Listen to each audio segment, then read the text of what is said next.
नमस्कार, सोनीज kitchen and व्लॉगमध्ये पुन्हा एकदा तुमचं स्वागत आहे। तर मैत्रिणींनो, आजच्या रेसिपीमध्ये मी तुमच्यासोबत शेअर करणार आहे अख्खा मसूरची रस्सा भाजी। तर अगदी सोपी पद्धत आहे, झटपट अशी ही भाजी तयार होते। तर चला वेळ न घालवता आपण आजच्या रेसिपीला सुरुवात करूया। तर त्यासाठी इथं मी 1 वाटी अख्खा मसूर घेतला होता, तर तो मी शिजवून घेतलेला आहे। तर जास्त पण गाळ करायचा नाही किंवा जास्त पण कच्चा ठेवायचा नाही। तर इथं आता आपल्याला साहित्य काय लागत आहे फोडणीसाठी, तर 1 कांदा कट करून घेतलेला आहे, 1 टोमॅटो, लसूण घेतलेला आहे 7-8 पाकळ्या आणि कढीपत्ता घेतलेला आहे।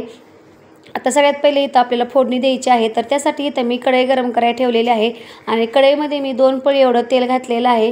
तर लसूण आपल्याला हा ठेचून घालायचा आहे। तर तुम्ही आलं लसूण सुद्धा पेस्ट घालू शकता, पण इथं मी जो लसूण आहे तसा ठेचून टाकल्यामुळे काय होतं, छान अशी टेस्ट लागते। आता इथं आपल्याला जिरं घालायचं आहे। सगळ्यात पहिल्यांदा जिरं छान तडतडलं की लगेच आपल्याला जो लसूण ठेचून घेतलेला होता ना, तर तो घालून घ्यायचा आहे। आता लसूण पण छान परतून घ्यायचा आहे चांगला सोनेरी रंगापर्यंत। लगेच आपल्याला कढीपत्ता घालायचा आहे। तर कढीपत्ता छान तडतडला की लगेचच कांदा घालायचा आहे। तर इथं कांद्याचे प्रमाण तुम्ही जास्त सुद्धा घेऊ शकता। तर इथं मी 1च कांदा घेतलेला आहे। आता कांदा आपल्याला हलकासा ब्राऊन कलर येईपर्यंत चांगला परतून घ्यायचा आहे। कांदा छान भाजून झाला की लगेच आपल्याला टोमॅटो घालून घ्यायचा आहे। तर निम्मा कांदा भाजत आला की मग टोमॅटो घालायचा आहे। म्हणजे काय होतं माहिती आहे का, कांद्यासोबत टोमॅटो पण खूप छान असा भाजला जातो। आता चांगला कांदा टोमॅटो मॅश होईपर्यंत आपल्याला भाजून घ्यायचा आहे। कांदा आणि टोमॅटो छान असं परतून झालं की आपल्याला काही सुके मसाले घालायचे आहेत। तर इथं मी हळद घातलेली आहे चिमटभर, धना पावडर घालायची आहे 1 चमचा,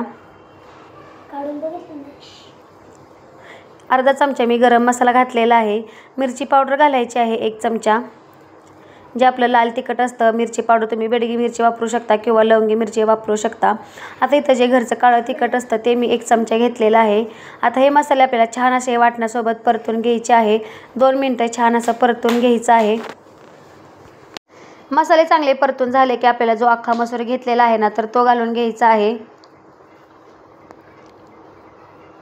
तर इथं मी सध्या पाण्याचा वापर केला नाही। आता इथं आपल्याला जो अख्खा मसूर आहे तो छान असं ह्या मसाल्यामध्ये परतून घ्यायचा आहे। जसं आपण मुगाची भाजी करतो ना, तशाच प्रकारे इथं ह्या मसुराची पण भाजी करायची, खूप छान अशी टेस्ट लागते। आता 2 मिनिटं छान असं परतून झालं की आपल्याला पाणी घालायचं आहे। तर इथं मी 2 ते 3 ग्लास एवढं पाणी घालणार आहे। इथं आपण संध्याकाळच्या टायमिंगला करत असेल ना, तर असा रस्सा भाजी ना खूप छान अशी लागते। तुम्ही भाकरी, चपाती, भातासोबत सुद्धा ही भाजी खाऊ शकता। पाणी घातल्यावर छान अशी आता भाजीला खळखळून उकळी येऊन द्यायची आहे। उकळी आलेली आहे भाजीला। आता ह्याच्यात आपल्याला चवीनुसार मीठ आहे ते घालायचं आहे। तर इथं आपण अख्खा मसूर शिजताना मीठ घातलं नव्हतं, त्याच्यामुळे आता चवीनुसार मीठ आहे ते घालायचं आहे। आता फुल गॅस आहे, आता आपल्याला कमी गॅस करून ही भाजी आहे ती चांगली 15 ते 20 मिनिटासाठी शिजवून घ्यायची आहे।